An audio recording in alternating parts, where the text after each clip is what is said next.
Hello everyone, thanks so much for joining our webinar today. My name is Jen Newcomb Trinidad and I'm with the marketing team here at Canada Helps. And today we'll be talking about going from reluctant fundraiser to fundraising superhero and how to feel good fundraising. I'm delighted to be joined by our guest presenter today, Cindy Wagman, who is the president and CEO of the Good Partnership, as well as the co-host of the Small Nonprofit podcast. But before we jump into our presentation, I'd just like to go over some important slides as well as some housekeeping. So we'd like to acknowledge that our team at Canada Helps is grateful to have the opportunity to meet and work on many Indigenous homelands across Canada. As settlers on these lands, we acknowledge that our Vancouver offices are located on the unceded territory of the Coast Salish people. Our Montreal offices are located on Kanien'kehá:ka or Mohawk territory, and the land on which we operate and are broadcasting from today in Toronto is the traditional territory of the Wendat, Anishinaabe, Haudenosaunee, and the Mississaugas of the Credit First Nation. We want to express our respect for the territories we reside in and honor the diverse Indigenous peoples who have lived and worked on this land historically and presently. The staff and leadership at Canada Helps are committed to being active participants in reconciliation.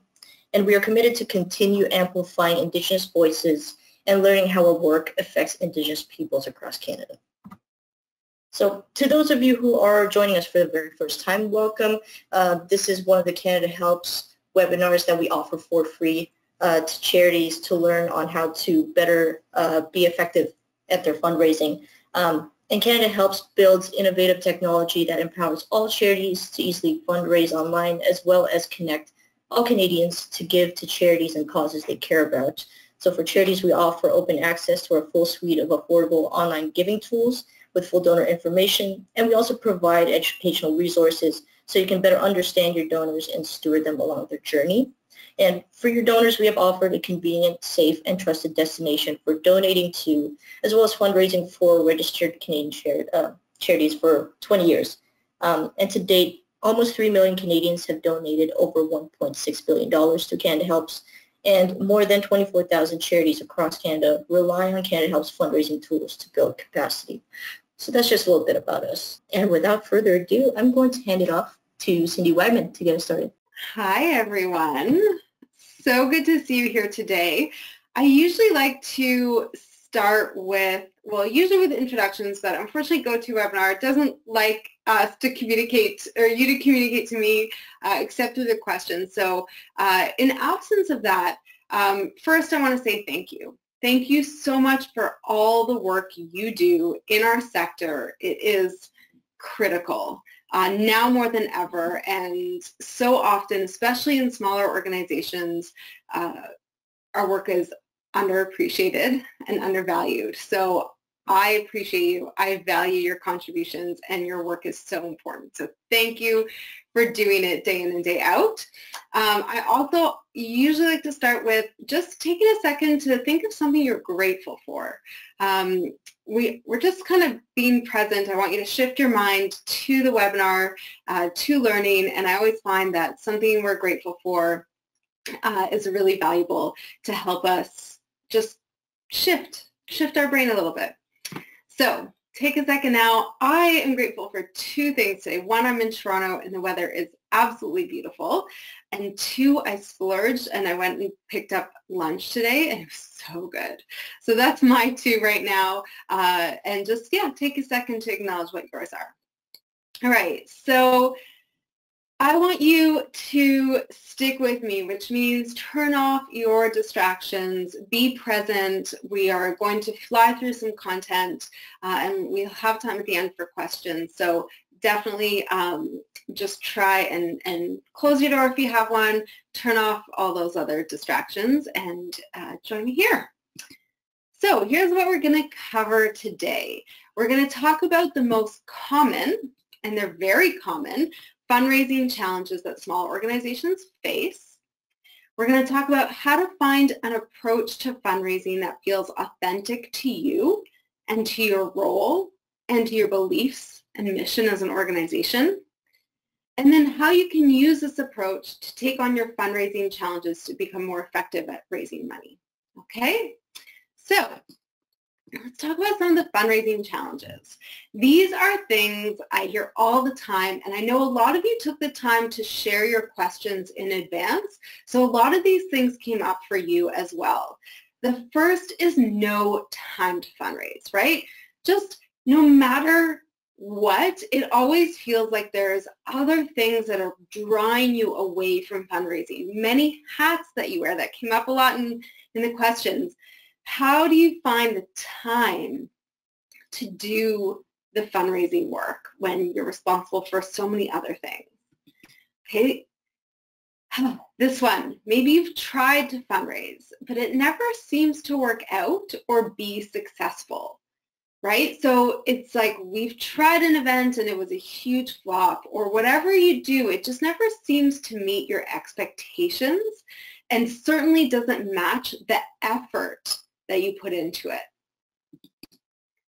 Now, this one I hear a lot. Fundraising feels like a chore. It's the last thing we want to spend time doing. You know, pretty much if I give you two options to do this or fundraising, doesn't matter what this is, you're going to pick fundraising. Okay, maybe that sounds familiar. I've also heard this one a lot. Fundraising won't work for our organization. We're too small. There's too many competitors in our small market. That one came up a lot in the chat questions as well. No one's heard of our organization. We need a better brand. Our board isn't involved. There's always an excuse, or often many excuses layered onto each other that prevent us from raising money. Okay, and then every time you try to learn about fundraising, it feels like it's designed for large organizations, not ones like yours that might be smaller, mid-size, right? And so often, and I know from my experience working in small organizations, I'd go to conferences or attend webinars, and I would hear from the world's leading experts on all things fundraising, and it was so inspiring, but then so overwhelming. I couldn't figure out how to take that back and turn it into action in my organization. And then sometimes we do all those things, we learn all of it, and we just can't find the motivation to actually put rubber to road, do the implementation. I'm going to just pause for a second and to acknowledge I'm right next door to a construction site. So if there's background noise, I apologize. Unfortunately, there's nothing I can do about it. Hopefully it's only distracting to me and you can't hear it. All right. But yeah, so often we just can't find the motivation to start. And I know we all get like that, right? Where sometimes I was just doing that with a grant I was supposed to be writing, where I was literally trying to find all the other things on my to-do list instead of writing the grant, because I just really didn't want to do it. And of course, we have to mention COVID. We have seen amazing results for organizations that are raising money during COVID, but we've also seen a lot of organizations stop their fundraising because they feel like it's not an appropriate time to ask, or they're uncomfortable, they're not sure people can afford to give.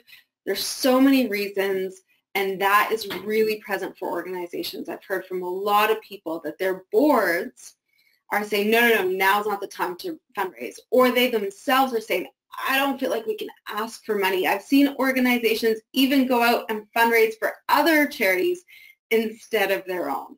So COVID has sort of brought to the surface a lot of our feelings around fundraising. We're going to talk a little bit about that. Okay. So I work with a lot of organizations, especially small ones, and I see these barriers all the time, right? So I'm sure there's other excuses that you hear.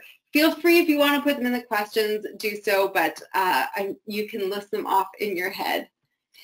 So all of these frustrations and feelings that you're experiencing, or the people around you experience, are symptoms of what I call a reluctant fundraiser.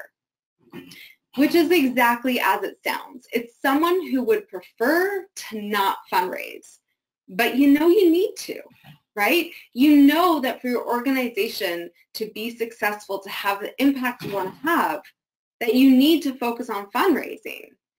But again, given the choice, you probably find every excuse in the book. Okay, so whether you're a reluctant fundraiser, guaranteed, I know you know people who are reluctant fundraisers. This comes up a lot with board, came up a lot in the questions you asked in advance. And so, sometimes we don't even realize it. I mean, I used to go in and guest lecture at the fundraising program at Humber College here in Toronto. And there's a we're training fundraisers. And when you ask them what job they wanted when they graduated, so many of them said stewardship. They wanted to be donor relations. Even the people we're training to be fundraisers have reluctancy around fundraising. And we need to address that. And so instead of dealing with some of the underlying feelings and beliefs that are showing up for us in how we fundraise, we just spend more time spinning our wheels, thinking that if we only try harder, maybe we'll get different results. So what happens is we might try and fight, right? We might try and do too many things or push harder, and that just ends up being overwhelming, right? And it leads to burnout because we can't continue at that pace. And it just feels like we're spinning our wheels without getting any traction. Or we flight. And this is very common, and it came up a lot in some of the questions. We avoid fundraising altogether. But of course, especially if you're the ED, that just keeps you lying up awake all night, worried about the future of your organization. And then, of course, we freeze. Status quo. Keep on trucking. This is the way things have always been done. That's a line our sector loves to use. And so we just keep doing the things we've always been doing, and we get some results or the same results all the time, okay? So we need a new approach, right? None of these options are particularly productive. There has to be a better way. And the good news is there is. And this might surprise you, but instead of looking outward for solutions, right, instead of more webinars, more workshops, more books, more conferences, more trainings. I mean, so many of the questions that came up in advance were tactical. How do I do this? How do I do that? The answers aren't always. Now, obviously, you need to know some of the tactical things, but before you get there, you need to do the internal work. You need to get out of your own way. So let me explain what's happening, okay? 90 to 95% of our brain's decisions are unconscious, which means we're not aware that our brains are even making a decision, let alone what those decisions are. And our brains are designed to make those decisions easily. It works by simplifying complex decisions by creating shortcuts. Okay, these are also called heuristics if anyone studies any of this. So let me give you an example. And I hope you can relate to this example, and I hope I'm not the only one who's experienced this.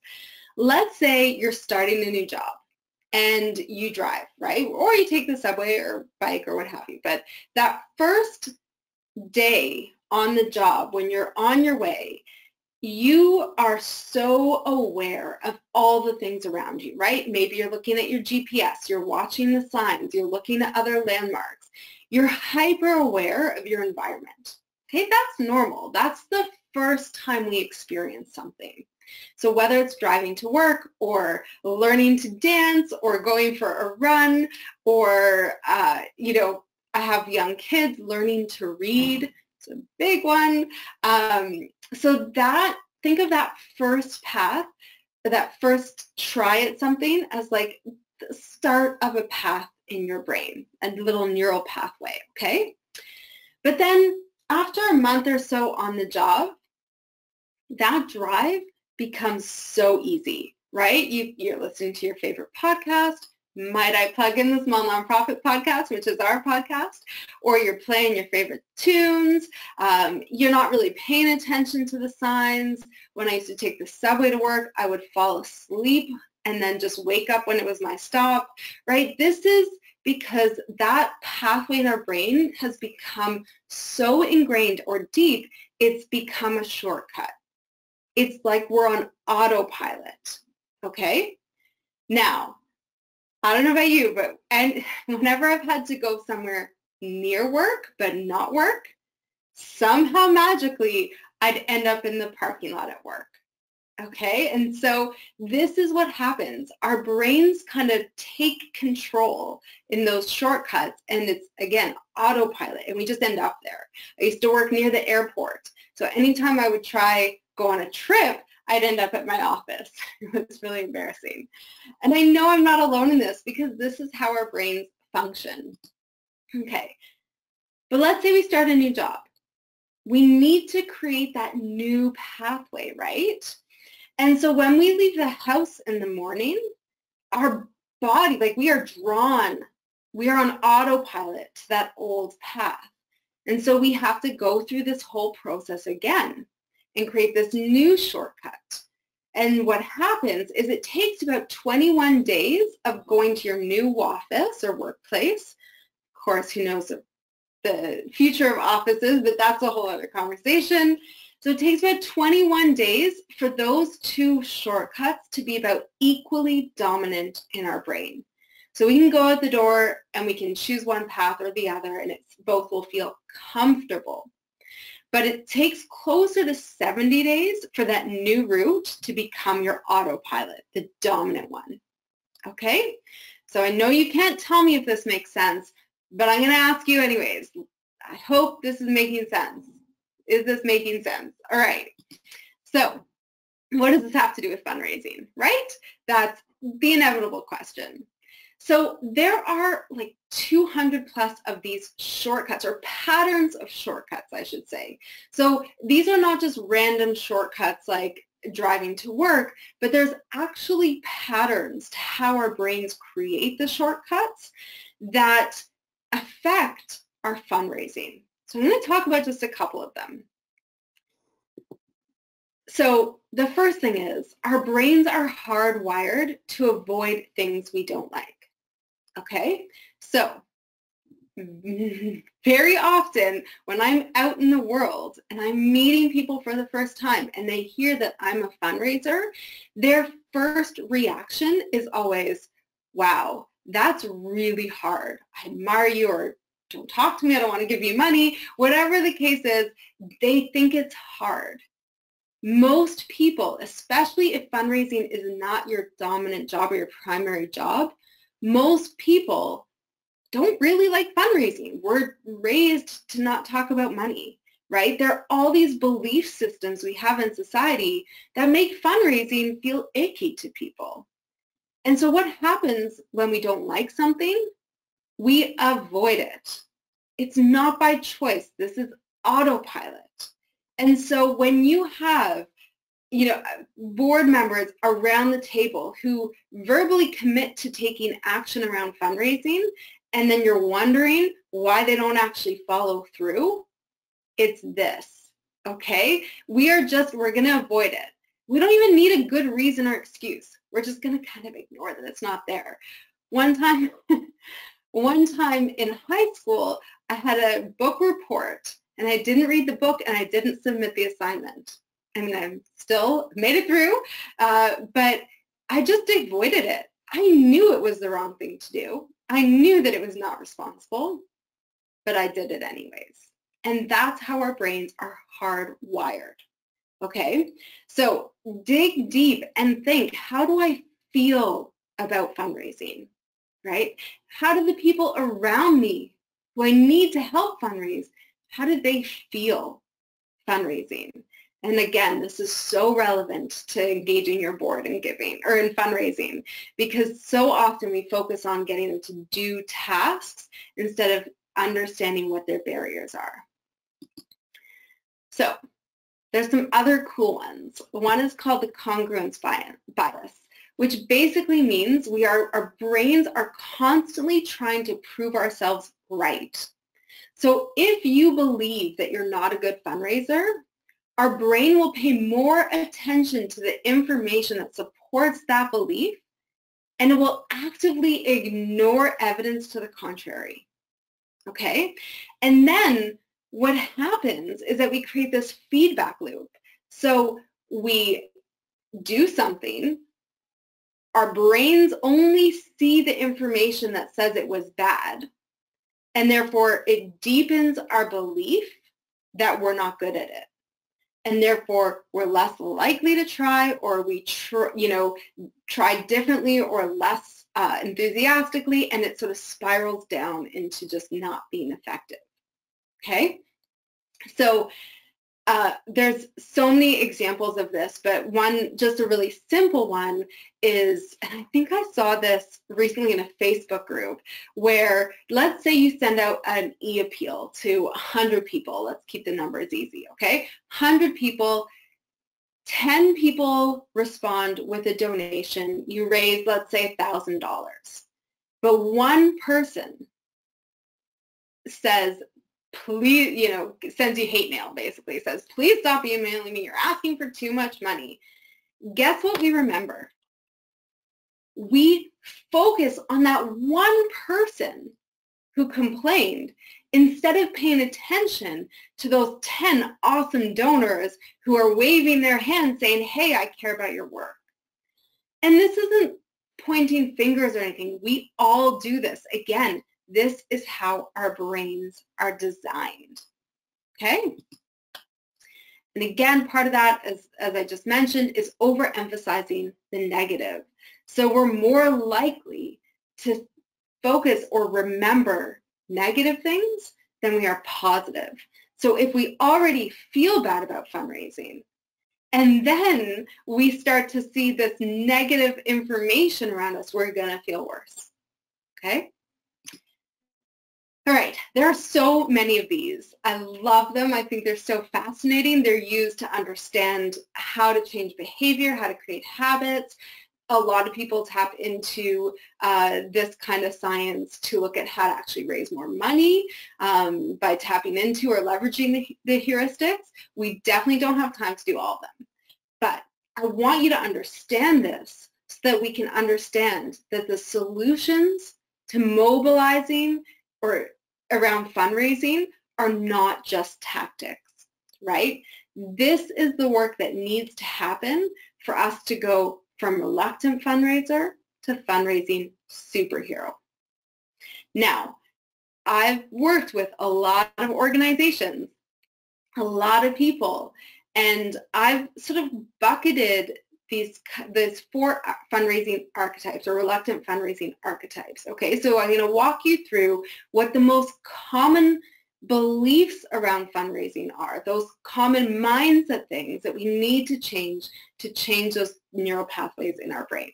Okay, and for each of them, I've created a sort of alter ego or superpower that you can tap into that will be more productive and help you move towards more success in fundraising.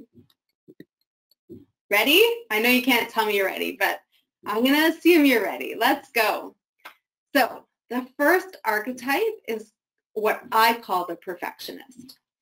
And chances are you're running your organization, or you're on the board, or you're in a position because you're really good at certain work, right? I've worked in the sector for a long time. I've seen that we're really good at promoting people internal to our organizations. I've seen so many, frontline or subject matter experts become the executive director. We recruit board members because they have legal skills or HR skills, right? There's things that we're really good at and really comfortable doing. But nowhere are we taught, for the most part, we're not taught how to fundraise. And so we're not good at it because guess what? Learning to do things takes time and practice. And so while you might not classify yourself as a perfectionist, you might find yourself saying things like, I just need the right plan. I hear this one a lot. again, I'm not picking on boards, but I find these mindset things really relevant to boards. And I hear that one a lot from board members. Just tell me what to do. Or the opposite. Here's tons of ideas. Let me tell you what to do. I'm going to focus on the ideation instead of the implementation. Right? These are both signs that they're the perfectionists, right? That we would pretty much rather stay in our lane, as they like to say now, because that's what we're good at, not fundraising. So I was having coffee with a friend a couple summers back, and we were talking about yoga. And I confessed I'm not a fan of yoga. It's just not my thing. I really like to focus on proper posture, and I have a hard time doing that and keeping up with the pace, okay? And I basically end up like in a heap of limbs in the corner. So my friend, who's a yoga enthusiast, said to me, and I'll never forget this, he said, can you stick with being bad at something long enough to get good at it? And so that's the question I want you to ask yourself if you feel like you might be the perfectionist, right? Because we learn by doing. Again, no one's taught us how to talk about money with people or, how to fundraise, how to engage community. And so we need to practice. We need to do the things, right? And so your fundraising alter ego, if you're the perfectionist, is called the doer. And instead of learning more and waiting for all the answers, you're going to go out and you're going to find them, right? Success is defined by your effort and what you learn along the way.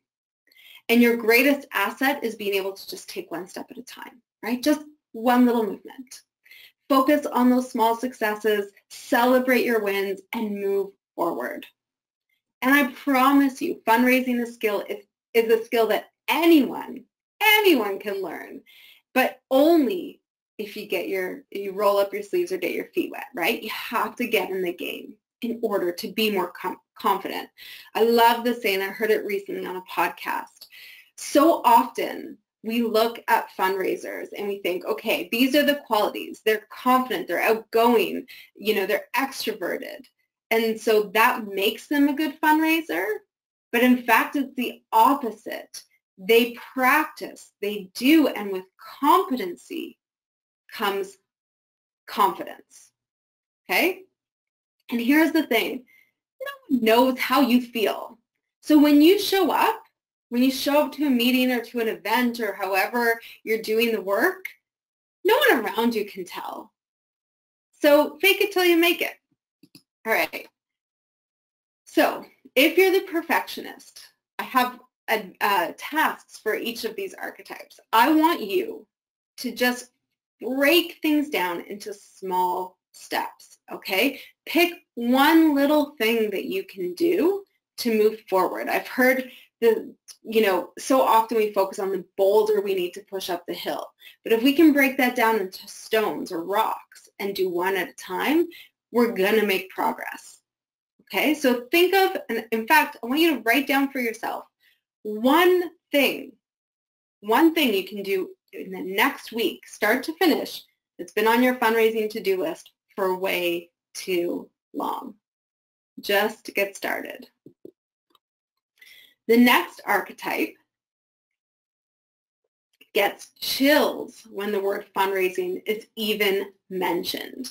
It can feel paralyzing or icky, basically big no thank you. And this archetype takes fundraising very personally. I call it the wounded. No way can I ask for money. What if the person says no? Won't that make things awkward? How do I talk to them again after that? The fear of rejection is too big to overcome for the wounded, right? Fundraising is essentially a non-starter.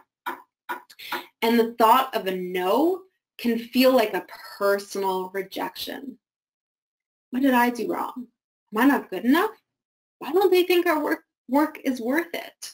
And oh my goodness, God forbid that we then see that person give to another similar organization, and I say person, it could be corporation, anything, you know, then we start doubting ourselves even more. What is it about us, or what is it about me that they wouldn't give to? But clearly they care because they gave to that other organization, right? So this is the wounded. But fundraising is not personal. Donors are not giving to us personally.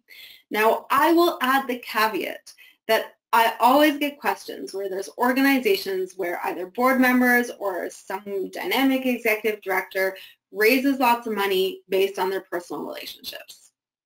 Fine, I'll give you that one. But for the most part, fundraising is not about giving to us personally, right? We're trying to find the people who connect with our mission and impact. And so fundraising success comes from building a strong vision and getting buy-in for that vision, mobilizing people around our mission. So the alter ego for the wounded becomes the visionary. And the visionary is the community builder.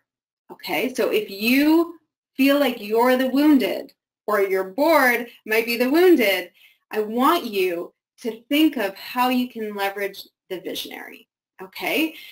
The visionary brings people together over a shared vision and builds meaningful buy-in. They listen to each other, and you turn feedback into connection.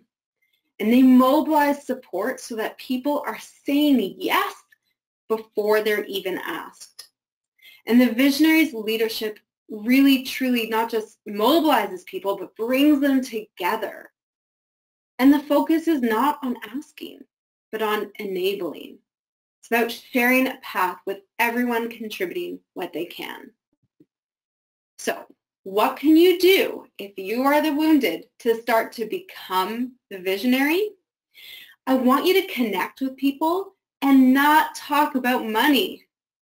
Now, a lot of my fundraising peers might be like hating on me for saying this, but a lot of them would actually agree, right? It's that simple. Connect with people by taking money out of the picture, at least for the first little while.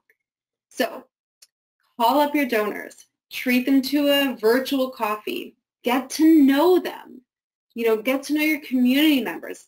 I always, when I was an in-house fundraiser, the first thing I would always do when I started a job was connect with our donors and with the staff. I needed to know why our donors supported us and why our staff were working as hard as they do. And once I understood those things, I could build I could mobilize people around this shared vision and get people excited about giving and feeling good about giving. So that's it. Just pick up the phone and get to know your supporters, get to know your community. It's not hard. Once you understand why they care and build deeper relationships with them, you'll see the fundraising part becomes a lot easier. Okay, this one's one of my favorite, very hot topic right now. Number 3, we are taught to see the world in dichotomies. Okay, there's us versus them, good versus bad, right versus wrong. This is like how our society is built, okay? And it's easier to understand the world that way. But for most of us in our sector, especially doing social change work, we're what I would call this archetype is the idealist, which is not really a great term for it because it's more complicated than that. But for the idealist, fundraising is all about dichotomies, right? You have a hard time dismantling this idea of philanthropy. And again, there's lots of conversation around this. If this is landing with you, there's community-centric fundraising, which I really recommend you check out. But basically, there's this us versus them, who has money, who can be a philanthropist, right? I mean, so often if I ask you for a local philanthropist, I guarantee you we can layer on the photos of the people, and they're all going to look pretty similar. okay? So for the idealist, we are uncomfortable with the nature of philanthropy in general, right? People who have lots of money being in control over giving it to important social change work. And this power imbalance is deeply problematic. I built my whole fundraising career on this premise, so I totally agree with this. But the problem is governments are not always reliable, and foundations are sitting on a lot of money, not necessarily giving it out to everyone. And so we're forced to turn to fundraising, but it feels really uncomfortable, kind of like we're selling out, right? And so if this is your archetype, very often I will hear things like, we don't know anyone who can give. That comes up a lot, especially for social justice organizations or community-based organizations. We don't know anyone with money, right? How are you supposed to fundraise if you have no donors? How are you supposed to find donors if they're not in your world, if we don't know the wealthy people? So instead, we just focus on things like government money. We focus on grants because it feels safer. It feels more aligned with our values.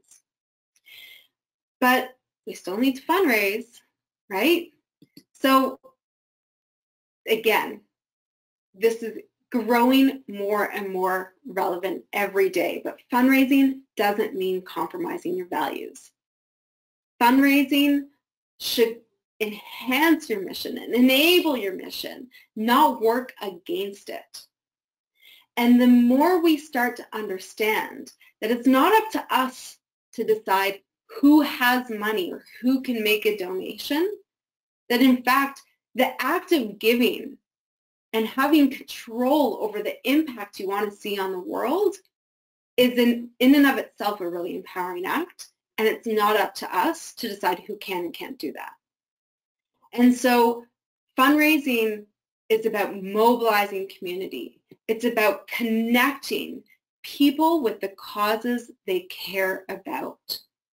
And cause comes before dollars, always. Now, I did see some questions beforehand, people asking, instead of doing community-based fundraising, we want to focus on some of the high-value asks that we can do. I would challenge you to figure out if this is more around your beliefs, because there are ways to do community-based fundraising that are not as time intensive as we're often led to believe, right? We can actually build meaningful relationships in lots of ways, one person to many, almost like what we're doing here, right? There's how many of you? 418 people on this call. And I hope that we're connecting, that you're connecting with me as a human, right? And we can build relationships with people at scale, and it doesn't have to mean all that work. But what it can mean is that if a lot more stability for our organization, because we're not reliant on one or two big funders. And if COVID taught us anything, it's that we need that kind of community-based support, because if something happens to that one big funder, or they redirect to focus on, arts organizations who lost their funding because funders are now focused on COVID relief, it hurts, and it can destabilize your organization. So I'm not trying to convince you that community-based fundraising is right for you. I actually think that you have to find the right fundraising strategy for your organization.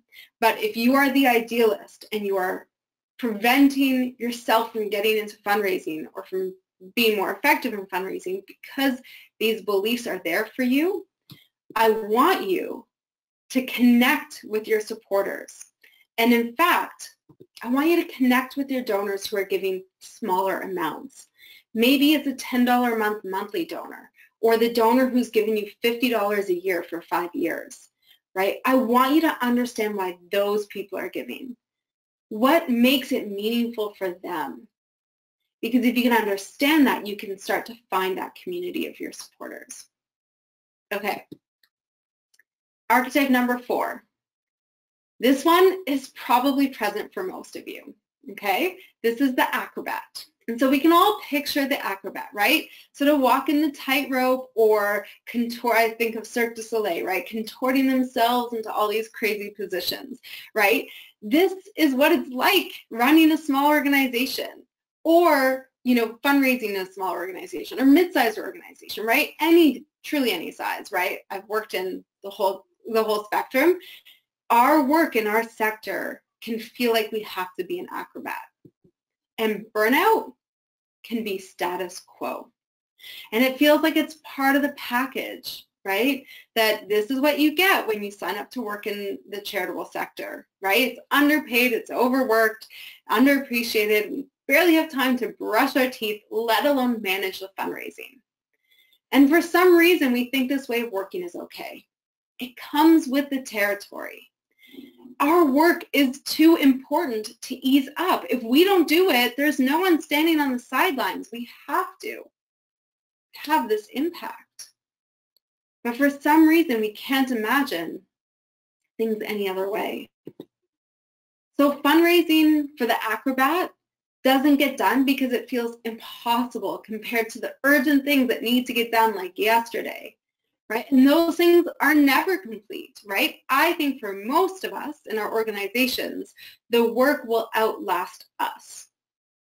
I'd love to be proven wrong, but for the most part, we know that significant social change happens over many years. So when one thing is crossed off the top of your list, it feels like 5 more things are added to the bottom. So how do we find balance and harmony in this chaos? The harmonizer is the alter ego, and this harmonizer knows that they need to prioritize and focus, and when you can, delegate.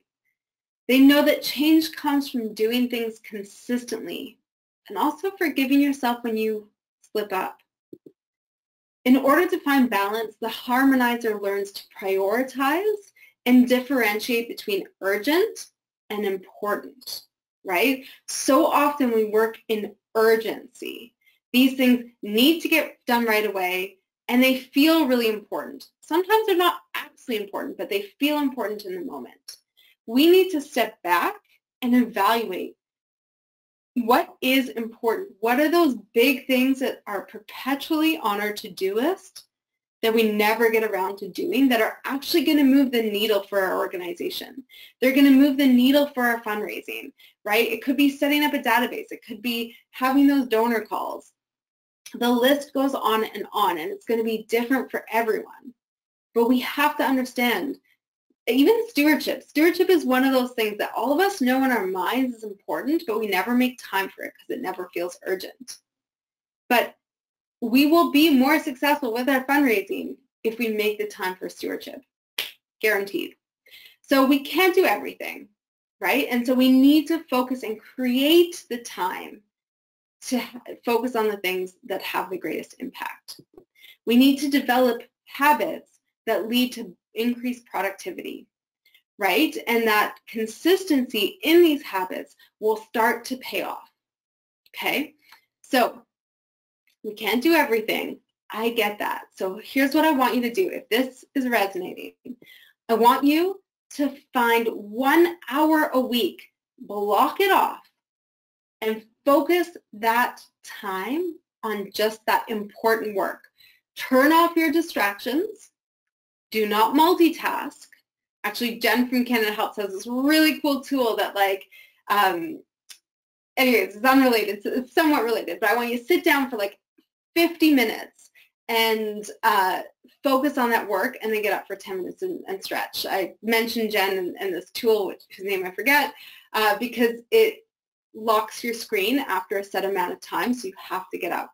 And getting up is important too, right? Like, especially these days when we're working from home predominantly, and we're just like in front of our computer, in front of Zoom all day. So focusing, turning off all the distractions, just do one thing until it's done. Don't start something else until you finish the first one for 1 hour a week. That's it.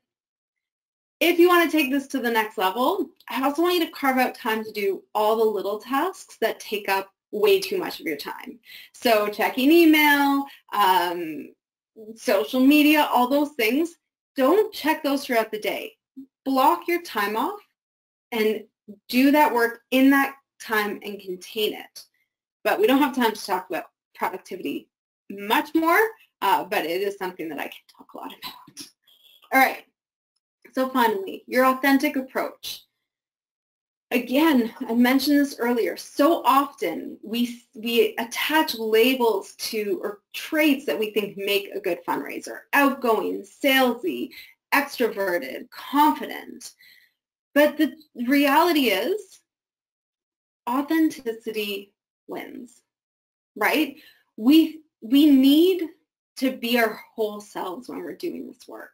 That's what our donors connect with, right? And in order to do that, we have to understand our mindset, right? Understand how our brains are shaping it, what our archetype is, and then start to shift that by doing the things that I've mentioned to do, okay? And when we can be our authentic whole selves, we will start to also be more successful in fundraising. There are many challenges we have to deal with when running nonprofits, right? But the reality is, when it comes to fundraising, we can be our own worst enemy, right?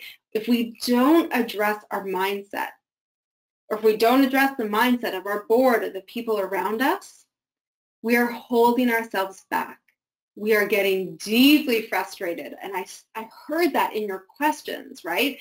The frustration and overwhelm because we're so focused on the tactics and not doing anything about the mindset. Okay, good fundraisers are not born loving it. I didn't even know you could be a fundraiser when I was a kid, right? But the more we practice, the more we do it, the more confident we will become. And remember that your alter ego is a powerful version of your authentic self. I do not want you to try be someone else. I want you to focus on the tasks that feel aligned with your own barriers and your own mindset. All right, before we wrap up, and we're going to go into questions in about 2 minutes. I want to share with you an incredible opportunity to deep dive into a lot of the stuff that we've covered today. I basically skimmed the surface. And so if you're interested in more, if this is resonating with you, if you're a reluctant fundraiser or know people who are, we've teamed up with Canada Helps to offer scholarships. And by scholarships, I mean free access to our online course called Flipside Fundraising. So if you're interested in applying for the scholarship, we've made it super easy. There's very, very few questions. I don't want you to spend a lot of time on this because I know you don't have a lot of time.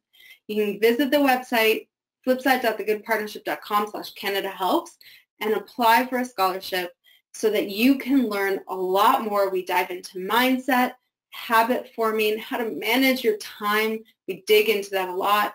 How to connect with donors. We talk about databases and systems and technology, and we talk about your fundraising plan. So if that sounds like something you need, I highly encourage you to sign up for a scholarship today. And I definitely want to thank our scholarship partners, Canada Helps, the Common Good Philanthropy, Kila, Small Shop Strategies, Agents of Good, Bloomerang, Blue Sky Philanthropy, Bridge Raise, Environics Analytics, Grant Connect, and Bloomberg's. So with that, I will start to take questions. And Jen, I think you are there. Yes, I am. I'm here. Thank you so much. That was a lovely presentation about shifting folks' mindset and getting them to be more confident in fundraising. So I just dropped a link to the scholarship if folks want to check that out later. It'll also be available in the slides after this webinar. But let's get into some questions. So Cindy, first question I'm going to throw at you here is from Nadia. And they ask, can we talk about wearing many hats and how to let your boss know you need to spend more time wearing the fundraising hat? Okay, so there's two things, and we talked a little bit about the overwhelm, right? And so one is we have to at the end of the day, there's only so much we can influence on the people around us, right? And so we have to start with the work in carving out or changing how we do things. So the first thing is, don't multitask. There's lots of research. Multitask is terrible for our productivity. And then carving out the time, protecting the time, right? If we try and squeeze these big important things into 5 minutes here and 5 minutes there, it will not get done, and certainly will not get done well. So blocking off the time to really make sure you can sit down, turn off distractions, and get the work done. Now, how do you communicate this to your boss? Guess what? Your boss is going through the exact same thing. Your boss is overwhelmed. They have a million things to do. They're overwhelmed. I actually suggest you share some of those tips with your boss so that you as an organization can start to adjust how you work and how you work with each other. So I've seen organizations that have like a daily quiet hour or 1 day a week. Now, obviously, not every organization can do this, but where all the members of the organization, all the staff, actually don't communicate with anyone else, but they just have their heads down and they do their work. Okay, that's the first thing.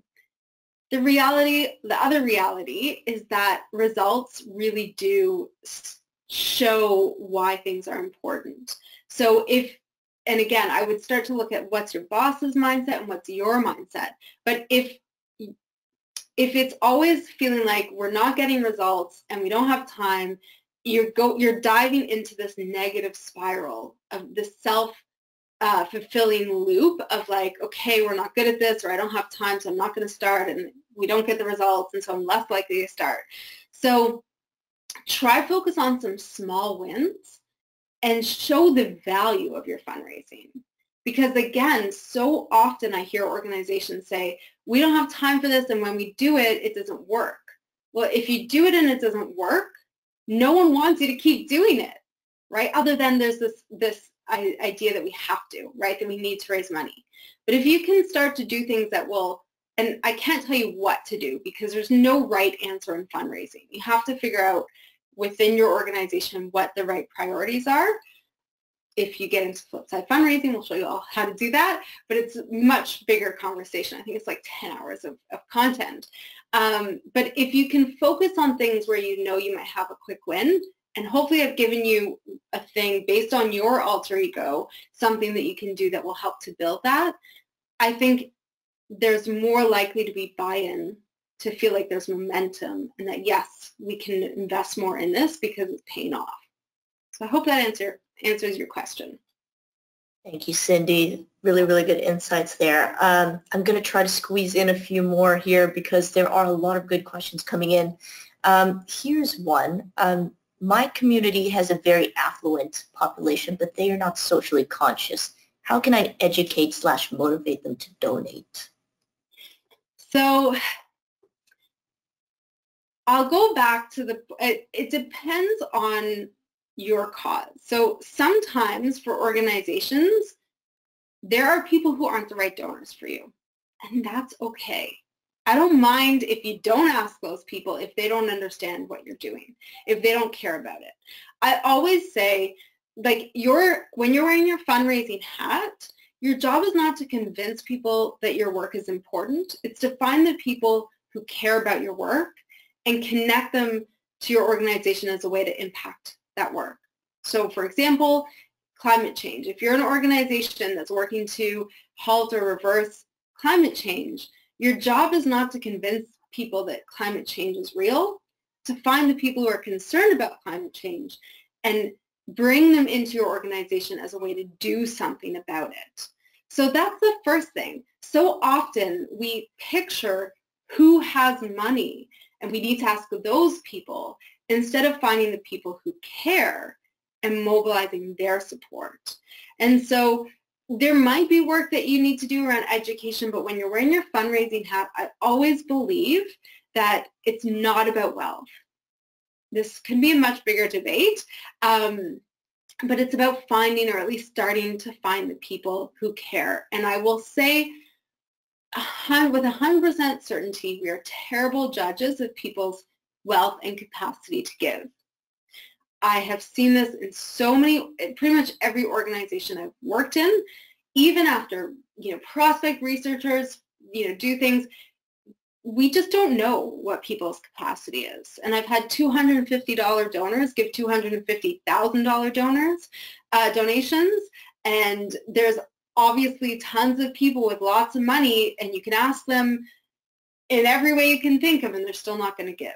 So you need to start with who cares. It's not necessarily the most satisfactory answer, but that's the reality of fundraising, right? It's when we're wearing our fundraising hat, we're not educating people on causes until we've really tapped out all the other resources. But I've worked with organizations that are, I guess, they think of themselves as hard to fundraise for because their missions can be not as relatable to most people, but they can still find the people who get it, and they are still really successful with their fundraising. So hopefully that helps. Thank you, Cindy. Very important words for fundraisers to hear. Find the people who care. Next question is from Neil. We have lots of volunteers and support for events, live and virtual. What we have problem is with raising prizes for the participants. Even companies that I have taken my personal business to for decades are not willing to listen. How do you get in the door to local businesses who won't even answer a phone call? Okay, so what I would do without knowing, so I will sort of preface this with, there's no right answer, right? I only know what I've experienced, and what you've experienced in your community might be a little different. But what I will say is that instead of going and asking, going and listening, right? So you're asking them to listen to you, but you need to listen to them first. And so you, instead of saying like, I'd like to talk to you about this or what have you, it's, we're part of the same community. I'd love to check in with you. How are things going for your business? What are your priorities right now? What's happening in your world? And then you can come back with an understanding of what might resonate with them. I don't know what's going to resonate with them. The best people who tell you what's going to work are the people you want to connect with. And usually by asking for feedback or advice or just connecting with them without thinking about the money up front, you might get a little bit more traction, and certainly you're going to get more intel directly from them around how to be successful. So, and that's true of all kinds of donors. Amazing. Thank you, Cindy. I think we have time for one more question here. We can do it. It's a question that I've seen come a lot in webinars. This one's from Daniel. I constantly struggle with the belief that I shouldn't ask people for money during COVID. How do I change that belief? Okay, well, I'm actually going to kind of turn this back to you, Jen, not for any reason other than Canada Helps us. They know what's happening in the sector. They know the volume and amount of donations that are transpiring every day. And this year, now granted, more people are giving online, but this year they've had, 2020 was a banner year, biggest year for donations in Canada with Canada Helps ever. People are still giving, and not just to frontline organizations, not just to direct service or emergency response. The arts organizations we work with are having fantastic fundraising years. The reality is, and again, going back to which archetype, the visionary, start to connect with your donors and understand why they still care about your work right now, right? What role do you play? For example, I mean, arts comes up often because all the arts communities, like, we're not frontline, but arts is really important, and we've seen that. We've seen people mobilize. They need to engage with the artistic community because we're stuck at home, at least I am in Toronto. And so, but in order to know that, we have to connect with the people. So connect with your supporters. Again, listen to them. What are they caring about? What's on their mind right now? And don't be afraid to ask, because your organization needs to survive. If you don't, then, like, if you're not fundraising right now, your recovery is going to be way slower, way harder, and your organization is going to be at risk. And you care about that, but I guarantee you your supporters want you to survive as well. So reach out to them. Absolutely. I couldn't agree more, Cindy. Thank you so much. And to the folks out there, don't stop fundraising. Even if, we're still in COVID, don't stop. Hopefully this has given you enough motivation and has given you the challenge that you need to hear. Thank you, Cindy, for joining us today. And I'm going to make these slides available for folks who've registered and are in this webinar. Reach out to Cindy. We'll be dropping her contact info into the slides coming up in the follow-up email within the next 24 hours. And as always, thank you for joining these webinars. We look forward to having you at the next one. And Cindy, thank you so much. Thanks, everyone. All right, have a good day, all.